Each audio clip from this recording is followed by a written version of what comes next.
I think it's time for this toxic, binary, zero-sum madness to stop. We're not an imperial power. We're a revolutionary power. We are no longer in a world where you can plot out moves statesman to statesman like a chessboard. You don't know anything about my background or where I came from, and it doesn't matter to you because fundamentally I'm a mean white man. We can't do this to the next generation because America will cease to exist. Welcome to the Munk Debates podcast. Our mission every episode is to provide you with a civil and substantive debate on the big issues of the day, free of spin, focused on the facts, and animated by smart conversation. The goal of this podcast is to arm you, the listener, with enough information to make up your own mind about the issue up for debate. Today's debate, be it resolved, justice demands the payment of reparations for the victims of slavery and their descendants. Black people in America are the descendants of Africans kidnapped and transported to the United States with the explicit complicity of the U.S. government and every arm of the United States lawmaking and law enforcement infrastructure. Subsequent discrimination directed against blacks is an injustice that must be formally acknowledged and addressed. That was Representative Sheila Jackson Lee of the U.S. Congress making the case for an official government study into reparations payments to the descendants of African slaves.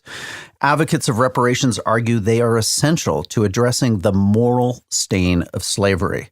Not only are reparations compensation for the indentured servitude suffered by previous generations, they are an important acknowledgement of the continuing economic impact of the institution of slavery on the lives of millions of Black Americans today. Opponents of reparations say Americans should not have to pay for the sins of their ancestors. The past should be left in the past, according to U.S. Senate Majority Leader Mitch McConnell. Yeah, I don't think reparations for something that happened 150 years ago for whom none of us currently living are responsible is a good idea. We tried to deal with our original sin of slavery by fighting a civil war, by passing landmark civil rights legislation. Reparations detractors argue they risk inflaming racial tensions even further and don't meaningfully address important issues facing Black Americans like mass incarceration, racial discrimination, and a lack of economic opportunity. On this installment of the Munk Debates, we challenge the essence of these arguments by debating the motion, be it resolved, justice demands the payment of reparations to the victims of slavery and their descendants. Joining us now are two people who've testified before the U.S. Congress on this very issue, reparations. Arguing for the motion is economist, author, and commentator Julianne Malveaux. Arguing against the motion is Quillette columnist and podcaster Coleman Hughes. Julianne, Coleman, welcome to the Munk Debate podcast. Good to be here. Thank you. Glad to be here. Thanks for having me. As per convention, we're going to have the speaker arguing in favor of the motion provide their opening statement first. So, Julianne, I'm going to put 2 minutes on the clock and turn the proverbial microphone over to you. Let's have your opening remarks. Thank you. At the end of enslavement in 1865, formerly enslaved people were promised 40 acres and a mule. It was very clear that from the first enslaved people came here in 1619 until 1865, and in some cases even later than that, labor was extracted from them for no pay. People worked for generations and got nothing. So at the end of enslavement, they were pretty much on their own. There was a freedmen's bank that failed. Many would say it failed because of poor investments, but those poor investments came from companies like Chase and others. It did not come because of Black incompetence. In any case, at the time that enslavement ended, the 40 acres of the mule were supposed to be to get enslaved people started. That did not happen. A few people got it, but most didn't. There was a Reconstruction Authority established. It was almost impotent. Essentially, people of African descent were actively and constantly denied the opportunity to accumulate. Then after Reconstruction, Jim Crow laws were passed, again, denying people the opportunity to accumulate. Formerly enslaved people did accumulate despite that until Jim Crow laws happened. In 1880, the ratio of wealth, Black to white, was $1 for every 36 white dollars. By 1910, that had dropped to $1 for every 13 white dollars. People were making progress, but economic envy prevented them from accumulating more. as a result, the reparations movement is really about restoring that which people lost. And lynching was a part of this. Lynching basically was a deterrent to economic accumulation. So there's so many reasons then that reparations make sense. We have a wealth gap that persists, that began at the end of enslavement, even before that. So it is time, it's overtime for this country to pay Black folks what they are owed. And I think that should happen sooner rather than later. Support H.R. 40. H.R. 40 simply calls for a study of how reparations might happen in this country. Julianne, thank you for those opening remarks. So, Coleman, our resolution before us, be it resolved, justice demands the payment of reparations for the victims of slavery and their descendants. You're arguing against the motion. Let's put 2 minutes on the clock for you. Your opening remarks, please. So, I actually agree with everything that Dr. Malveaux said about the long history of injustice against Black people in this country. The question is, how do we make that better today? So if we're talking about broad structural reforms, for example, criminal justice reform, something I'm very much in favor of, we're not going to get these reforms passed if we base them on the logic of reparations. If you think of the First Step Act, which disproportionately benefited Black federal inmates, something I very much supported, if that had been framed as a prison reparations act, even though it was the same policy, it would have been dead on arrival in Congress. So my argument is never against progressive policies themselves. It's basing them on the logic of a repayment for history. The end goal for me, and I think we share this, is to make the wound of slavery feel like it's been healed. But there's a treadmill effect, which is to say that every effort to compensate then gets defined down to zero. And affirmative action was originally intended as a compensation for Jim Crow. It used to be called compensatory justice. Now we've defined that down to zero. National apologies for slavery that happened in 2008 and 2009, several different states. These didn't really work. So the idea that the next thing is going to work, I think, is confused. And what we should do is really focus on improving people's lives now. Okay. Thank you, Coleman. Just before I have both of you kind of reflect on what you've heard from each other in terms of your opening statements, Coleman's in a sense saying that there are real wounds of slavery. They could and should and need to be solved, but reparations is not the right vehicle to achieve that outcome. In fact, it could be a step back in terms of the political situation and building consensus to deal with the real problems facing Black Americans. Julianne, you've painted a powerful picture of not just the effects of slavery on the people who are actually indentured, but how the reverberations of slavery, the traumas of the institution of slavery continued on for decades and centuries afterwards, and that these need to be taken into account in the moral calculus that we approach this issue with. So, Julianne, give us your quick response to Coleman's key opening arguments. Well, first of all, affirmative action was never seen as reparations. Affirmative action was seen as quite something else. I do believe, I agree with Coleman about progressive public policy, but that still does not fix the past. And we end up with the scars of the past in terms of the wealth gap, the unemployment rate gap, and all the other gaps, health gap. NARC, the National African American Reparations Commission, is not just looking at dollars for individuals, but also looking at ways to repair communities, to repair health status, to repair communities in terms of gentrification, other things. This sounds very broad-reaching, but it is, because enslavement was a very broad-reaching institution. So I don't get Coleman's dismissiveness of reparations. And, national apology, whatever. That was done, but it's not a big thing because no action accompanied it. Any apology has to come with accompaniment. I disagree with his approach, although I appreciate the fact that he does see history the same way that I do. So, Coleman, what's your initial thoughts to the arguments that you've heard from Professor Malveaux? I think if you and I looked at the health problems facing Americans right now, or if we were to look at the criminal justice system, I bet our list of what the problems are would be overlapping substantially.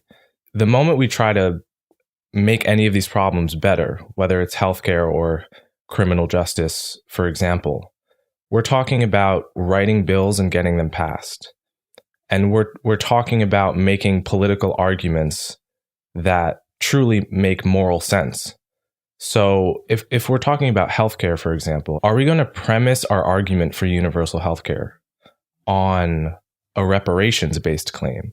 Or are we going to say people are just owed this because it's the right thing to do, regardless of whether their ancestors were enslaved or not? If we're going to talk about getting out of a circumstance where nonviolent drug offenders are going to prison, are we going to premise that argument on the fact that their ancestors were enslaved, or on the, I think, much stronger argument that nonviolent drug offenders just shouldn't be going to prison, regardless of their race, regardless of their ancestry? It's a better moral argument. It's a better political argument. You're listening to the Munk Debates podcast. Be it resolved, justice demands the payment of reparations for the victims of slavery and their descendants. If you like this podcast, make sure to check out our other episodes, including debates on everything from impeachment to social media to Iran to the threat of China, all free to download or stream on our website, monkdebates.com. Let's rejoin the debate in progress. Be it resolved. Justice demands the payment of reparations for the victims of slavery and their descendants. So, Professor Malveaux, why do you think that the moral imperatives of reparations should, in a sense, trump what Coleman sees as, very challenging political realities that you face in the United States right now, of a polarized society, a society that's, in a sense, looking for cultural issues like reparations to clash over? Is there a danger here that the moral imperative drowns out the ability to achieve meaningful reform on important issues? Reparations and progressive public policy are not mutually exclusive. You can have both at the same time.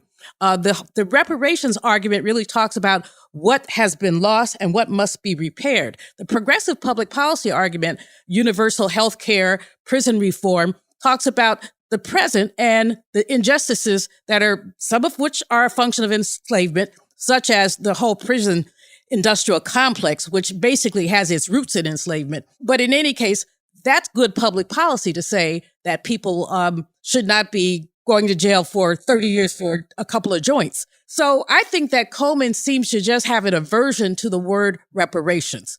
And I think the whole notion of being politically pragmatic is why we're in the situation in this country as we are today.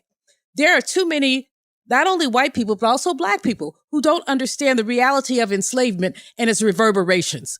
If you go to parts of the South, some people still think that the South won the Civil War. I'm laughing, but it's literally true. It's often taught in the schools that this was about states' rights. It was not about enslavement. And you can get all kinds of arguments to basically distort history. But our nation needs to know the history, needs to know why people are demanding reparations, needs to know what's happened to people. It takes a very evil brain to figure out not only enslavement, but 4,000 lynchings in this country. It takes a very evil brain to invent the implements of enslavement. This was evil. It was pure evil. And it's at the very roots of our country. You can't fix it unless you begin to address it. So, Coleman, here in Canada, for instance, we've just gone through a long process of attempting to reconcile with our First Nations, our Aboriginal communities. And part of that has been an acknowledgement and addressing, including financial remuneration to the victims of what were called residential schools. These were state-run schools that the children of Aboriginals were put into against their will. There's many examples around the world where societies have acknowledged wrongs and said, compensation, doesn't solve those wrongs. It is an important part of an acknowledgement of a healing process that you've stated just now is something that you think is critical to this debate, healing the wounds of slavery. Part of why this discussion is tricky is because some people are really very comfortable with the notion of just a check, a straight up check. Someone like Ta-Nehisi Coates or the economist Sandy Darity. Other people really think a check is focusing on the wrong thing and we should be going for more broad structural reforms passed in the spirit of reparations. But in terms of the sort of spiritual harm and the epistemic harm, the erasure of history and learning our history, no doubt, I'm as appalled as anyone as at the textbooks that try to minimize the centrality of slavery to the Civil War.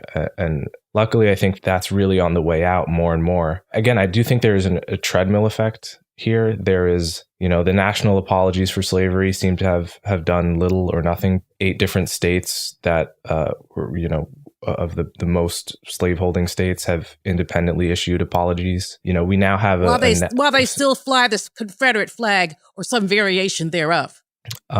Sure. And we now have a national museum in the nation's capital dedicated to African American history with extensive exhibits on slavery that cost $500 million to build and gets millions of visitors a year. Those things were good, but they seem to have done nothing to sort of ameliorate this wound for people. We could build 10 more museums, each one deeper and deeper and sort of more focused on the massive harm done to Black people. And it seems like many people would still say, we've done nothing to acknowledge the crime. And I'm wondering. But then, Coleman, why? I mean, just give us your kind of focused answer on why not cash reparations then? Why isn't that a step change in dealing with this trauma and an acknowledgement of responsibility beyond, as you say, the empty words of an apology? I think just as a matter of principle, cash payments would be due to direct victims of a national crime. But when you're talking about, the median Black person in America is like 32 years old, roughly. I'm 23, descendant of slaves as well. If you're talking about that, generations removed, you have to think about the prudential and practical considerations at that point. Let's say every Black American got $1,000 paycheck, which is kind of insultingly small for slavery. I mean, you do that math, 1,000 times 40 million. And what is that? 40 billion, right? Like any amount that would even seem to begin to be appropriate morally, that even would begin to seem commensurate with the enormity of the crime, would be absolutely deranging politically and in terms of budget. We know that straight up checks are not the answer to that, given how many structural problems we have to solve in America right now. That just seems short-sighted and really unwise. Okay, I think this is a great segue to Professor Malveaux, just to come in, Professor, and indicate, are cash payments part of how you think about reparations? And in the context of Coleman's remarks just now, is that somehow an insult to the magnitude, the scope of slavery's actual effects? Because that cash payment could never truly reflect the harm caused by that horrible institution. A cash payment certainly could not ameliorate the harm. At the same time, a cash payment might close some of the gap. My approach is to have a cash payment plus. As Dr. Martin Luther King once said, the law may not make you love me, but it will keep you from lynching me. And so, the laws can't change some things, but power can change some things. And part of that power is cash. Wealth is power. And African Americans have $1 for every $10 that whites have. That's ridiculous. And the reason is very structural. You also see a number of things in the financial services. You see predatory lending. You see rent to own, just a number of things. In a predatory capitalist system, people are trying to extort surplus value. And those who are most vulnerable are most easily exploited. H.R. 40 simply sets up a commission to study this and see how it may be actualized. My feeling about H.R. 40 is once the legislation is passed, we would really go around the country and have these conversations and basically do education. Again, so many people do not know history, do not know the nature of exploitation. Some people don't even know that we took land from Native American people. That's our original sin. This is basically the exploitation of Native American. The second sin, of course, is enslavement. And look at how many people got wealthy because of enslavement. I mean, if you think about it, enslavement was the basis of the bond market. Slavers basically borrowed from the value of their slaves. And so the bond market really is based on that. And that's something that few have come to grips with. We really need to do the right thing. And the right thing is to both pay people in order to close a wealth gap and look at structure. It's not either or, it's both and. You're listening to the Munk Debates podcast. Be it resolved, justice demands the payment of reparations for the victims of slavery and their descendants. Arguing for the motion is economist and author Julianne Malveaux. Arguing against the motion is Quillette columnist Coleman Hughes.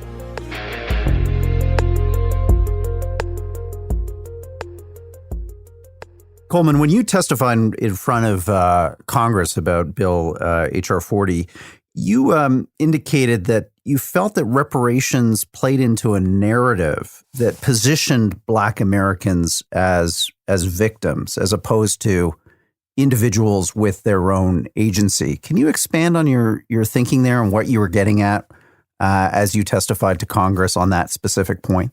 If I look around the world at multi-ethnic societies that have oppressed minorities in various ways, I don't see any examples of a group that rose from relative poverty to affluence primarily by adopting a stance of victimhood and political demands. It suggests something about the disutility of the victimhood mindset. Their narrative of always being a victim, even if those grievances are valid, is actually unhelpful in terms of their own success. If you're in academia, you're encouraged to take that stance. If you're writing, but like in everyday life, it's a very kind of common sense attitude that things go wrong, you press forward. You don't always focus on the ways in which you've been harmed. You know, I'm not a victim. I don't think Black people are victims. I think we're victors. We managed to get through enslavement. We managed to get through Jim Crow. We managed to get through all of the things that happened to us. That's not the point. No one is claiming victimhood. What we are saying is we were harmed and we want to be made whole. Doesn't make anybody a victim. It means that people simply want to be made whole. If somebody hits your car and you go to get justice, that does not make you a victim. It means you want to get paid because your car was hit. If somebody steals your land and you go to court to get it back, that doesn't make you a victim. So the victimhood argument, I think you've used that argument. I heard you use it at the hearings, and I thought it was absolutely wrong, and I still do. People are not encouraged to be victims. People want justice. Okay, let's bring Coleman in. Please. I just think the analogy there presupposes the intergenerational group as a single unit. It's not, if you hit my car, obviously I'm going to want to be made whole by you, and I'm right to. But if your grandfather hits my grandfather's car, our legal system does not have a recourse for me to get damages from you. That's only because of statute of limitations. If indeed you took my land, I can document it was my land. You took it. You die. Your kids get it. I can still sue your kids, maybe statute of limitations, but you have passed the benefit of your stealing to your children and to your children's children. And there is nothing about a victim to say, you're going to pay me my money. There's nothing about a victim that says, I want justice. And that's what reparations is about. It's about justice. It's not about victimhood. I take strong objection to the use of the term victim when I look at our people and the amazing things that they've done, despite all odds. But there still is injustice, and the injustice is manifested in the wealth gap. Yeah, Coleman, let's talk about the wealth gap, because this statistic, the Black Americans have 1/10 the savings of white Americans. We understand now through sociology that poverty is an intergenerational disease, that if you in a previous generation have experienced really challenging life outcomes, that the effects of that reverberate on through multiple generations. So why wouldn't you see cash payments around reparations as a way to kind of address that multi-generational effect of wealth confiscation, wealth appropriation that Black Americans suffered profoundly in the 18th and 19th centuries? I think the problems of poverty are in general much more complicated than a simple lack of cash. If you think about Lyndon Johnson's War on Poverty, that was an extremely costly expansion of government jobs programs, lots of welfare checks. And this administration today, here and now, declares unconditional war on poverty in America. For the war against poverty will not be won here in Washington. It must be won in the field, in every private home, in every public office. I would say we waged war on poverty, and in most cases, poverty won. That was the beginning of the crime wave. The problems of poverty are much deeper than a mere lack of cash. If we're talking about reparations checks to all Black Americans, you're missing most poor people in the country, and you're giving checks to many people who aren't poor. That is a separate conversation about if we should expand the social safety net, give more cash to the poor. That's a different policy than reparations. It's a wiser one because it's based on class rather than race. I don't know why it's wiser to avoid what was done to Black people. Now, I'm glad you pointed out that poverty is not a Black thing. 2/3 of the poor are white. But at the same time, I really think that basically you're papering over what happened. You're papering over what should happen in response to it. And when you say, well, the divisiveness that you expect to happen from reparations is here with us now. So I just think that one of the ways that we basically ameliorate the effects of enslavement on the present, what do we have in this country that is a survivor of enslavement? Some of that can be fixed through reparations. Not all of it, certainly not all of it, but certainly some of it. It also does speak to the nature of apology. Apology with nothing else is simple words. Apology really does have to be coupled with repair. And then finally, the question of the class distribution of the Black community, while worth noting, there are African-American people who indeed are quite wealthy. Many of those also favor reparations, but they say if they got a check, they donate it to the NAACP, to some other organization that's fighting for social and economic justice. Coleman, just keeping on this topic of what's happening in America right now, you have some interesting experiments with reparations going on currently. Georgetown University has created a fund that will acknowledge the extent to which the university benefited from the slave trade and will be used to create programs and initiatives that benefit those who in turn were subjected to indentured servitude. We also had the city of Chicago. There's a precedent where victims of crime, police crime, received restitution. Chicago's City Council voted today to pay $5.5 million to victims of police torture that date back from the 1970s into the 90s. The city has already spent more than $100 million after losing some lawsuits and settling others.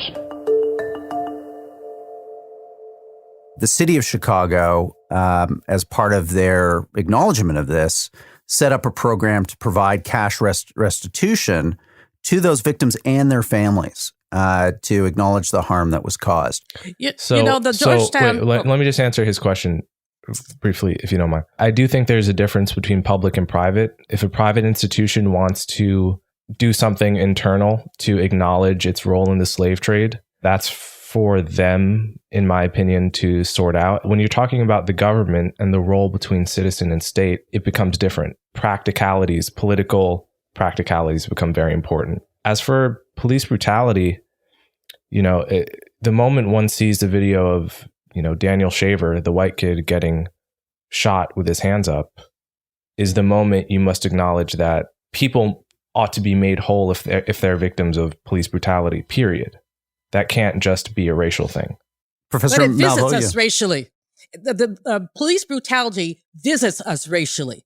I'm sorry the white kid got shot, and certainly his family should sue the police and get whatever they can get. But the fact is that from an incidence perspective, there are more Black folks, Black men, but also Black women who are brutalized by the police. And so there is a racial component to this. And to deny it is really to insult the people who have been the victim of racist violence, racist murders. I'm not. I think I'm talking, Coleman, please. I let you finish. Please let me finish.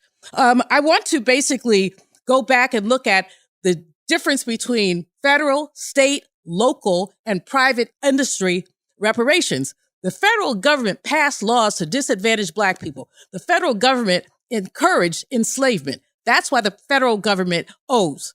State governments also, and some state governments are looking at this. California is looking at this. There are a couple cities in Illinois that are looking at this, are looking at what they did that caused things like the wealth gap, that encouraged things like racial exploitation. And then, of course, we can show that there are corporations, universities, and others that benefited from enslavement. I am very proud of the students at Georgetown, but understand what they've done. It's very extraordinary because a university hasn't even done that. What the students at Georgetown have done is they voted to add on a certain amount of money, I think it's $30 or $40, to their student fees to be used for reparations. And what they're calling reparations, they can identify some of the direct descendants of those enslaved people who were sold to make Georgetown University possible. They're also looking at ways to benefit the community in general. I think that this was a courageous step by these young people, and I wish more people would emulate them. But whether you're talking federal, state, local, or individual institution, the fact is that African-American people have been systematically oppressed. That doesn't make them victims. That makes us victors because we're still here, loud and ready to demand, yes, demand reparations.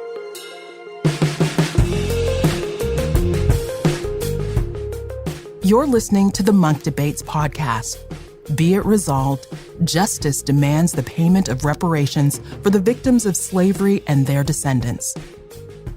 Arguing for the motion is economist and author Julianne Malveaux. Arguing against the motion is Quillette columnist Coleman Hughes. Let's rejoin the debate in progress.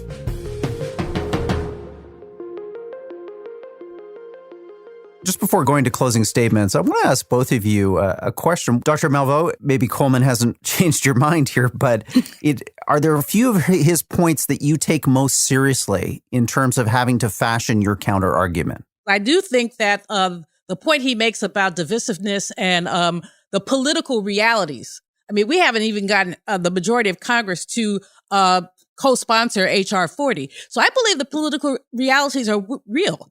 But if you look at, let's say, 1840, when people wanted the federal government to abolish enslavement, everyone said that couldn't happen and people kept fighting for it. So while I think the political realities are real, I think it's also real to continue to fight for reparations. And I tell you, I am as firmly committed to this as I am to anything else. I will also say that in terms of future generations, whether there are reparations or not, the reparation fight informs young people of what folks are willing to do to get justice. I don't want anyone to see themselves as a victim. Quite frankly, I think of Black people as philanthropists because we built this country and didn't get paid for it. We gave our labor. So that's my approach. But I do appreciate that one point. So, Coleman, which of Dr. Malveaux's arguments do you think warrants the most consideration when people are engaging with this debate and trying to understand what are the important issues and what should we be focusing this debate around? I would say probably the depth of the historical injury. Most people don't know, and we haven't even talked about all of the examples of Black people being harmed by their white neighbors, the U.S. government, state governments, etc. So I think the most compelling point is simply the listing of historical wrongs and the acknowledging the depth of those wrongs. Thank you, Coleman. So let's move to closing statements. And Julianne Malveaux, I'm going to put 2 minutes on the clock just for you to sum up, either respond to some of Coleman's key points or reiterate what you want listeners to take away from this conversation today. Okay, thank you. I want listeners to hear what happened to Black people. A lot of people look at the wealth gap, the unemployment rate gap, and say, gee, Black people aren't trying. But Black people have been trying.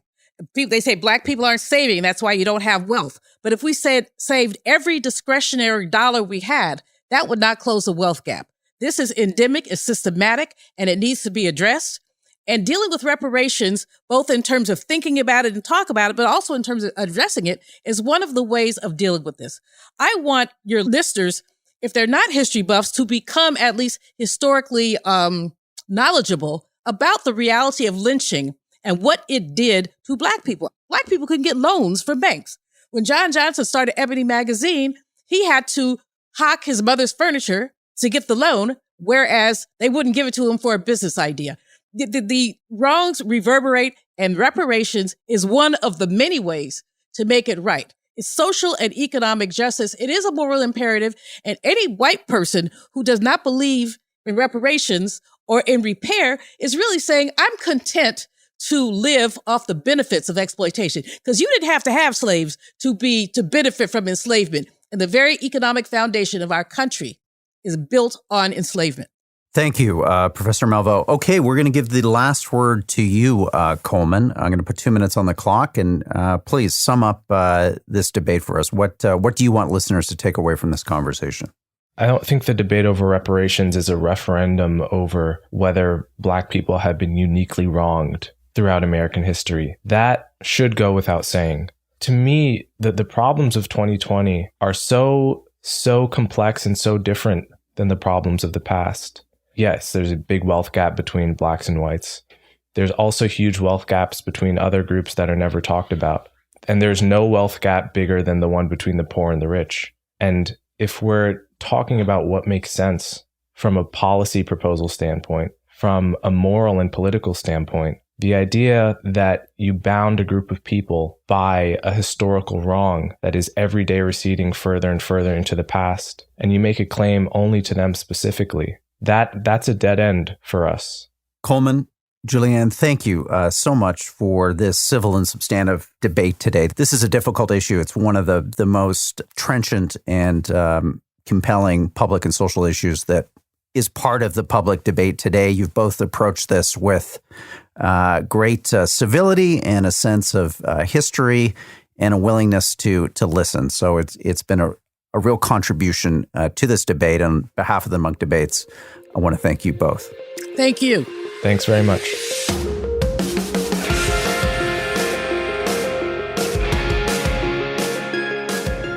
Well, that wraps up today's debate. I want to thank Julianne Malveaux and Coleman Hughes for participating in this thoughtful debate. You certainly gave us a lot to think about. The Munk Debates podcast is a place for civil and substantive debate on the big issues of the day. To listen to more debates on everything from climate change to religion to geopolitics to the future of human progress, visit our website, monkdebates.com. You can also find show notes on today's debate along with a full transcript. Thank you for helping us bring back the art of public debate, one conversation at a time. I'm your moderator, Rudyard Griffiths. The Munk Debates are produced by Antica Productions and supported by the Munk Foundation. Rudyard Griffiths and Ricky Gerwitz are the producers. The president of Antica Productions is Stuart Cox. Be sure to download and subscribe wherever you get your podcasts. And if you like us, feel free to give us a 5-star rating. Thanks again for listening.